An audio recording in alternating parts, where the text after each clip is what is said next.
लोकसभा चुनाव के लिए कांग्रेस ने अपने 10 प्रत्याशियों की सूची जारी कर दी है। पहली सूची राजस्थान की, जिसमें 10 प्रत्याशी कांग्रेस ने घोषित किए हैं। भाजपा पहले 15 प्रत्याशियों की घोषणा कर चुकी है और इसमें अब 8 सीटों पे तय हो गया है कि भाजपा कांग्रेस से कौन कौन आमने सामने होगा। एक एक सीट का विश्लेषण करेंगे आज के इस खास कार्यक्रम में। नमस्कार, मैं प्रदीप हूं, आप थिंक 360 देख रहे हैं।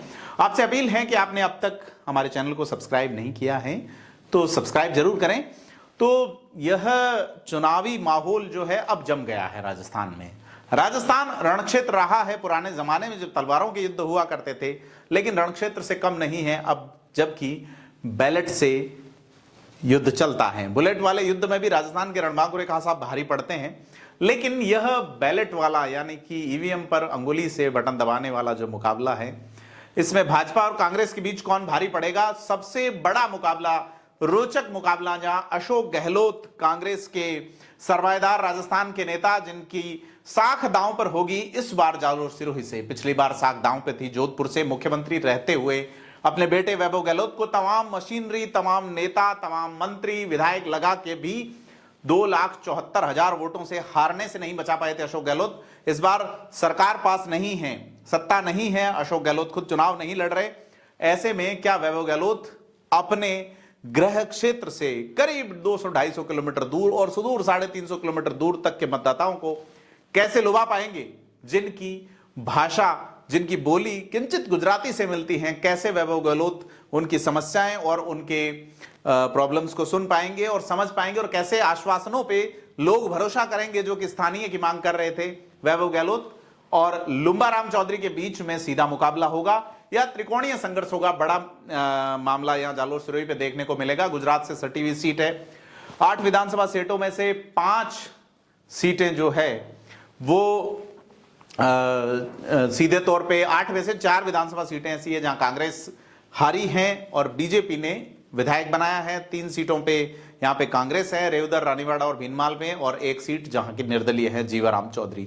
वैभव गहलोत ने टिकट की घोषणा से पहले ही जालोर सिरोही का दौरा शुरू कर दिया और उन्होंने अपनी बात कही कि वो चुनाव जो है अभी घोषणा नहीं हुई है। सांचौर में भी एक सभा हुई, इससे पहले रानीवाड़ा में वो पहुंचे, वहां उन्होंने कई सारी एक शादी अटेंड की और कई सारी बातें की, जिसमें उनको जब पूछा गया कि आपके पापा आपको यहाँ भेज रहे हैं या आप खुद आ रहे हो, तो उन्होंने कहा नहीं, मुझे आला कमान भेज रहा है। अब आला कमान के पास आवेदन कैसे पहुंचा है किसी से छुपा नहीं है, लेकिन जालोर सिरोही की जनता जो 22 लाख और 23 लाख के बीच में बड़ा वोट बैंक रखती है, उस जनता में अब सवाल यह है कि वैभव को चुने, जो कि जोधपुर के रहने वाले हैं, जिनके पिता सीएम है। वैभव की योग्यता यह है कि उनके पिता सीएम रहे हैं, वो खुद कांग्रेस में सीधे महासचिव के पद पे आए और अब वो जालोर सिरोही के सांसद प्रत्याशी हैं। कांग्रेस जब भी बाहरी को लाती रही है, जनता ने नकारा है। यहाँ पे बूटा सिंह जैसे कद्दावर नेता भी चुनाव हार गए थे 2004 में। बाहरी वर्सेस बाहरी था तब मामला सुशीला बंगारू के सामने। बाद में 2009 में भाजपा ने स्थानीय चेहरे को टिकट दिया। कांग्रेस की सरकार यानी कि विधानसभा में अशोक गहलोत जो है उनके नेतृत्व में सरकार थी कांग्रेस की। 96 विधायक कांग्रेस के थे, 6 बसपा से आए थे। उसके बावजूद जालोर सिरोही सीट हार गई थी। वो चुनाव 2009 लोकसभा का, जिसमें कांग्रेस 4 सीटें राजस्थान में आ रही थी, जिसमें चूरू, झालावाड़, बीकानेर और जालोर की सीट थी, चारों कोने प्रदेश के, और बाकी 21 सीटें कांग्रेस ने जीती थी। वो चुनाव था जब सीपी जोशी केंद्र में भेजे गए थे। और 10 सीटों की जिनमें घोषणा हुई, जालोर सिरोही पे सर्वाधिक नजर लोगों की देखी जा रही है, लेकिन उससे भी इंपॉर्टेंट नजर है जोधपुर सीट पे, जहां से जल शक्ति मंत्री, केंद्रीय कद्दावर नेता भाजपा के गजेंद्र सिंह शेखावत चुनाव लड़ रहे हैं और उनके सामने करण सिंह उचियारडा को टिकट दिया गया है। करण सिंह उचियारडा भाजपा में हुआ करते थे, उससे पहले सामाजिक न्याय मंच में थे और अब तीसरी पार्टी के रूप में कांग्रेस में आए हैं। कांग्रेस में भी सचिन पायलट के खेमे में रहे, फिर अशोक गहलोत के खेमे में गए, फिर सचिन पायलट के नेतृत्व में इस्तीफा दिया और वापस टिकट पाया है, इसलिए कि जालोर उनकी कर्म भूमि रही है। उन्होंने पहला प्रोजेक्ट जालोर से शुरू किया, नौकरी यहाँ की, रिश्तेदारियां यहाँ हैं, लिहाजा करण सिंह उचियारडा को टिकट देके अशोक गहलोत के खेमे ने सीधा सा मैसेज दिया है कि राजपूत वोट बैंक जो है उनको इन्फ्लुएंस करे वैभव गहलोत के लिए, यानी कि वैभव गहलोत का जीतना जरूरी है और इस जरूरियत में एक तड़का जोधपुर में करण सिंह उचियारडा का भी लगा दिया जाए। तो लिहाजा करण सिंह उचियारडा का टिकट जो है वो फाइनल हो गया, क्योंकि मानवेंद्र सिंह जसोल ने चुनाव लड़ने से मना कर दिया था और एक राजपूत प्रत्याशी को कांग्रेस जोधपुर संभाग में टिकट देती रही है। हालांकि 2019 में टिकट बाड़मेर शिफ्ट कर दिया गया था। इससे पहले 2009 और 2014 में चंद्रेश कुमारी कटोच को यहां से टिकट मिला था, जो कि जोधपुर के पूर्व राज परिवार की सदस्य रही हैं। तो यह समीकरण जो है, करण सिंह उचियारडा की जीत जो है उस पे अब सवाल खड़े होंगे। गजेंद्र सिंह का जो विरोध था, अब विरोध में जो बेसिक मूल ओबीसी हैं, वो राम मंदिर वाला मुद्दा या तमाम चीजों पे अब भाजपा की ओर जा सकती हैं। क्योंकि अभी तक ये था कि कांग्रेस अगर ऐसे व्यक्ति को टिकट देती है जिसका एक जन जुड़ाव और एक अलग तरीके का चेहरा है, तो फिर गजेंद्र सिंह शेखावत जो है उनका विरोध था और नकारे जा सकते हैं। लेकिन अब अगर स्थिति देखें तो करण सिंह बनाम गजेंद्र सिंह शेखावत में गजेंद्र सिंह शेखावत कहीं भारी पड़ते हैं। वह भी तब, जैसे कि पिछली बार अमित शाह ने गजेंद्र सिंह शेखावत के लिए रोड शो किया, कैंपेन किया, हवा बदल दी। वह भी तब जबकि गजेंद्र सिंह शेखावत केंद्र में एक कद्दावर चेहरा है। वह भी तब जबकि गजेंद्र सिंह शेखावत लगातार 10 साल से प्रतिनिधित्व कर रहे हैं जोधपुर का। करण सिंह उचियारडा, जिनको जो व्यवसायी हैं, व्यवसाय में कई प्रोजेक्ट किए हैं, लेकिन राजनीति में कोई झंडे उन्होंने गाड़े हुए नजर नहीं आते। चूंकि उनका टिकट होने का आधार ही वैभव गहलोत को जालोर सिरोही में जिताने की कोशिश है, तो इसमें सवाल उठते हैं कि क्या करेंगे करण सिंह उचियारडा कि वो गजेंद्र सिंह शेखावत जैसे कद्दावर नेता को मात दे सकें। उसके अलावा तीसरी जो सबसे बड़ी हॉट सीट है जिसपे बात करनी बनती है, जिसपे हम पहले बता चुके, मुंडावर के विधायक ललित यादव को टिकट दिया गया है अलवर सीट से। ललित यादव छात्र राजनीति से आए हैं, राजस्थान विश्वविद्यालय में महासचिव रहे हैं, और ललित यादव के सामने कद्दावर भाजपा के नेता, केंद्र में मंत्री, देश के पर्यावरण मंत्री भूपेंद्र यादव हैं। यादव वर्सेज यादव का मामला, हमने कहा था कि यह अलवर नहीं आसाम, बस इतना समझ लीजिए आग का दरिया है, और इस आग के दरिया में किसके वोट कैसे जलेंगे देखने वाली बात होगी। तो यह जो हॉट सीट है अलवर, अब बस अलवर का मिल्क केक जो है वो यादव बनाम यादव में बटेगा। भंवर जितेंद्र जो है उनकी भूमिका महत्वपूर्ण रहेगी, डॉक्टर करण सिंह की भूमिका भी महत्वपूर्ण रहेगी। दोनों में राइवल थी, दोनों ही को टिकट नहीं देके टिकट दे दिया है नए बच्चे ललित यादव को। संदीप यादव क्या सपोर्ट करेंगे, जो बसपा से पिछली बार विधायक बने थे? अगर ऐसा होता है तो कांग्रेस यहां 1,15,000 वोट आगे हैं भाजपा से। 8 में से 5 विधायक कांग्रेस के हैं और 5 ही अलग अलग जातियों से हैं। 3 बीजेपी में हैं, डॉक्टर जसवंत यादव, संजय शर्मा अलवर से। तो ये तीनों विधायक हैं, इनमें से 2 एक ही जाति के, बाबा बालकनाथ, जसवंत यादव। बाबा बालकनाथ को सीएम का चेहरा बताया जा रहा था, उन्हें मंत्री भी नहीं बनाया गया। कोई भी यादव बड़े पद पर राजस्थान सरकार में नहीं लिया गया है भाजपा के द्वारा। ऐसे में यादवों की सीधी सी नाराजगी है।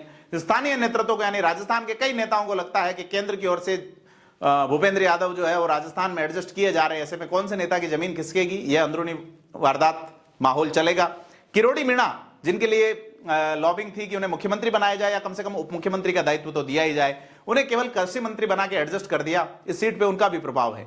क्या असर रहेगा कि जयपुर ग्रामीण सीट पे बड़ी संख्या में राजपूत प्रत्याशी हैं, बड़ी संख्या में राजपूत वोटर हैं, जो कि यादव राजपूत एक कोएलिशन अगर कांग्रेस कर लेती है और यहां से अगर राजपूत को टिकट दे देती है कांग्रेस, तो सीधे तौर पे ललित यादव की जीत जो है वो तय हो सकती है। जयपुर सिटी, जयपुर ग्रामीण की घोषणा अभी भाजपा कांग्रेस दोनों ने नहीं की है।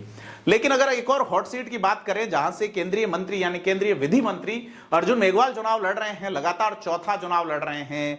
आईएएस अधिकारी थे, लगातार 3 चुनाव लोकसभा के जीते हैं, चौथा चुनाव जीत के वो एक बार फिर से सत्ता में महत्वपूर्ण भागीदारी निभाना चाहते हैं अर्जुन राम मेघवाल। उनके सामने टिकट दिया गया गोविंद राम मेघवाल को। गोविंद राम मेघवाल जो कि नोखा के विधायक रह चुके हैं पहले, उसके बाद वो खाजुवाला में रहे। नोखा जब एससी की सीट थी तब गोविंद राम मेघवाल विधायक रहते, खाजुवाला में विधायक रहते, आपदा मंत्री रह चुके हैं और अलग तरह के विचारों और माहौल के लिए जाने जाते हैं। यह जो स्थिति है खास करके बीकानेर की, तो यहां फिलहाल अर्जुन राम मेघवाल भारी हैं, क्योंकि परिसीमन जो हुआ, जिलों का परिसीमन, रेवेन्यू परिसीमन, उसमें बीकानेर जिले से खाजुवाला को अलग कर दिए जाने के कारण खाजुवाला की सीट गंवा बैठे थे गोविंद राम मेघवाल। खाजुवाला के लोगों में अभी भी बड़ी नाराजगी है और वो अर्जुन राम मेघवाल के माध्यम से अपेक्षा करते हैं कि उनकी जो विधानसभा है वो बीकानेर में रखी जाए, उनका जो रेवेन्यू क्षेत्र है वो बीकानेर जिले का हिस्सा रखा जाए, अनूपगढ़ का नहीं। अनूपगढ़ राजस्थान में एक ऐसा जिला है जिसमें 3 विधानसभाएं और तीनों ही 80 के लिए आरक्षित है। वहीं बीकानेर अब एक ऐसा जिला है जहां एक भी 80 की विधानसभा नहीं बची। यही हाल गंगानगर का हुआ।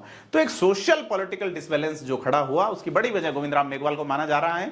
और टिकट दिए जाने के बाद में अब देखते हैं गोविंद राम मेघवाल कैसे कंपेन करते हैं, वो भी तब जबकि देवी सिंह भाटी की ओर से लगातार विरोध था अर्जुन राम मेघवाल का। आप देवी सिंह भाटी के पोते उसी भाजपा में विधायक बन चुके हैं कोलायत से, लिहाजा अब देवी सिंह भाटी जो है वो सीधे तौर पे साथ आएंगे अर्जुन राम मेघवाल के। तो यह लग रहा है कि अर्जुन राम मेघवाल अब बीकानेर की सीट पे भारी हैं। पिछली बार इनके सामने इनके ही मौसेरे भाई खड़े हुए थे, ऐसे में एक नाना के दो दोहिते आमने सामने थे, तो जनता ने अर्जुन राम मेघवाल को तीसरी बार चुन लिया।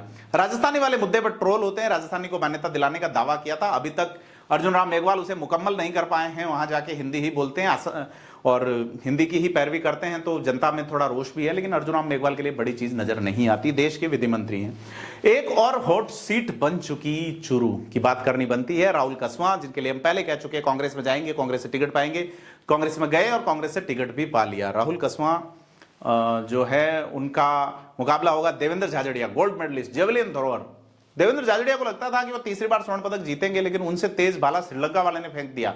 तो यहां ऐसा नहीं है कि राहुल कसवां और देवेंद्र झाझड़िया के आपसी राइवल के अंदर तीसरा यानी कि मनोज न्यांगली भाला लंबा फेंक जाए, क्योंकि यहां दलित राजपूत गठबंधन है, उसके साथ ब्राह्मण वोट बैंक सीधे तौर पे खिसकने की बात भी है, क्योंकि रतनगढ़ सीट पे जो है वो सत्ता गंवा चुकी है ब्राह्मण कम्युनिटी।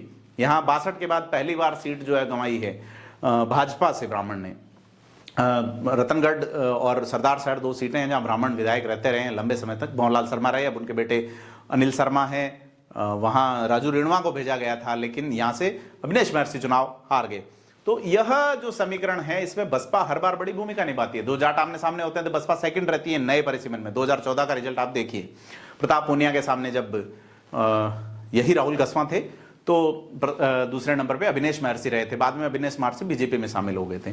तो चूरू की डेमोग्राफी भी हॉट सीट, अलग तरह का माहौल चूरू में भी बन रहा है। अब एक और हॉट सीट है जहां प्रदेश अध्यक्ष है भाजपा के सीपी जोशी, संघर्ष में है चंद्रभान सिंह आक्या के सामने, संघर्ष में है कुलदीप सिंह मावली के सामने, संघर्ष में है और भी राजपूत नेताओं के सामने। लेकिन उनके सामने चूंकि उदयलाल आंजना आए हैं, उदयलाल आंजना जो कि उनकी कंपनियां कई संकट में हैं, चेतक एंटरप्राइजेज और तमाम चीजें, निम्बाहेड़ा से चुनाव बड़ा मुश्किल से हारे थे वो श्रीचंद कृपलानी के सामने। लेकिन अब देखना है कि उदयलाल आंजना और सीपी जोशी के बीच टक्कर कैसी होती है, और इस टक्कर में कुकर वाले चंद्रभान सिंह आक्या क्या भूमिका निभाते हैं। चित्तौड़गढ़ सीट बड़ा ही माहौल वाला जो है वो स्वैग बना रही है लोकसभा चुनाव में। नरेंद्र मोदी की सदारत में 400 पार का दावा है, तो कांग्रेस का कहना है कि कांग्रेस सत्ता में आएगी, सरकार बनाएगी।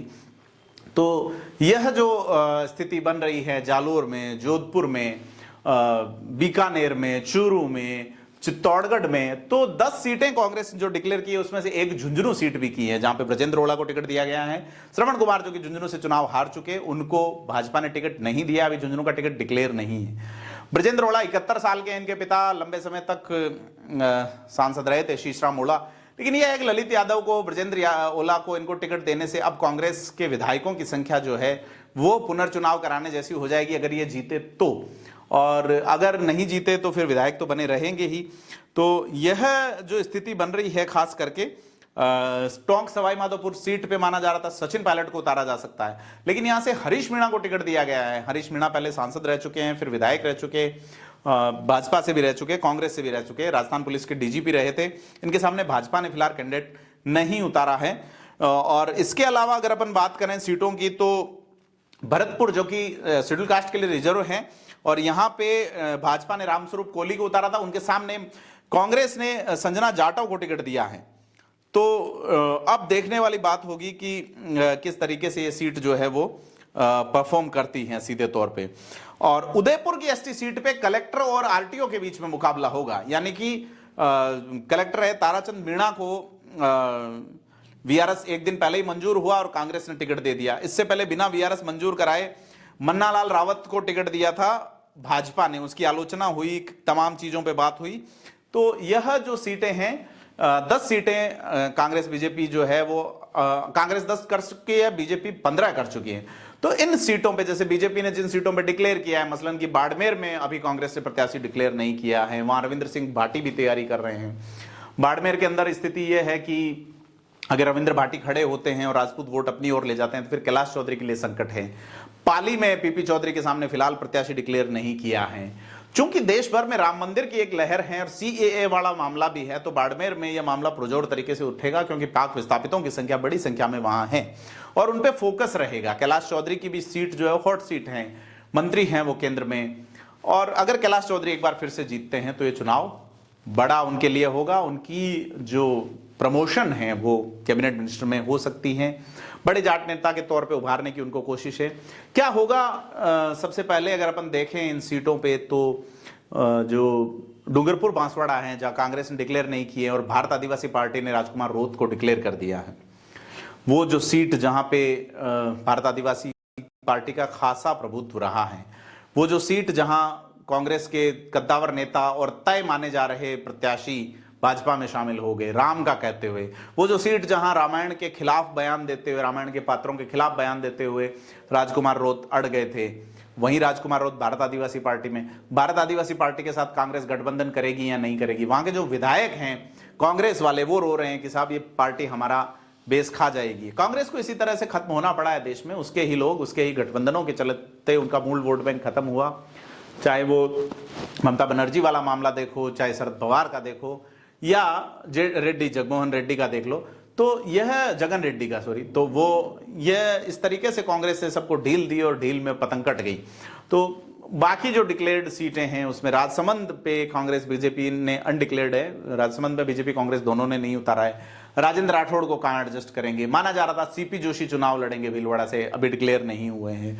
माना जा रहा था कि गोविंद सिंह डोटासरा का नाम हो सकता है या भंवर जितेंद्र का नाम हो सकता है, नाम नहीं आए हैं। तो कांग्रेस ने युवाओं को टिकट दिया है, 3 युवा इसमें आए हैं, जिसमें ललित यादव आए हैं, मुंडावर के विधायक हैं, चूरू से राहुल कसवा को दिया गया है, उनके सामने भी युवा है, उनसे छोटे हैं, 5 साल छोटे देवेंद्र जाजड़िया, और इधर जो है एक और एमएलए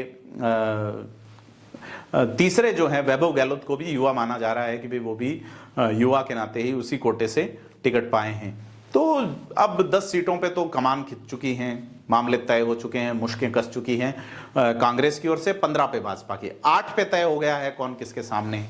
कई सीटों पे फिलहाल तय नहीं हुआ है, जैसे कुछ सीटें बिल्कुल रह गई, गंगानगर हनुमानगढ़ रह गई, चूरू क्लियर हो चुकी हैं, सीकर पे दोनों ने, सीकर पे भाजपा ने सुमेधानंद सरस्वती को उतारा है, इधर तय नहीं हुआ। नागौर में ज्योति मिर्धा को भाजपा ने उतारना है। अब कांग्रेस सोच रही है आरएलपी के साथ गठबंधन हो नहीं हो तो सीट होल्ड पे है, भाजपा अपना प्रचार शुरू कर चुकी है।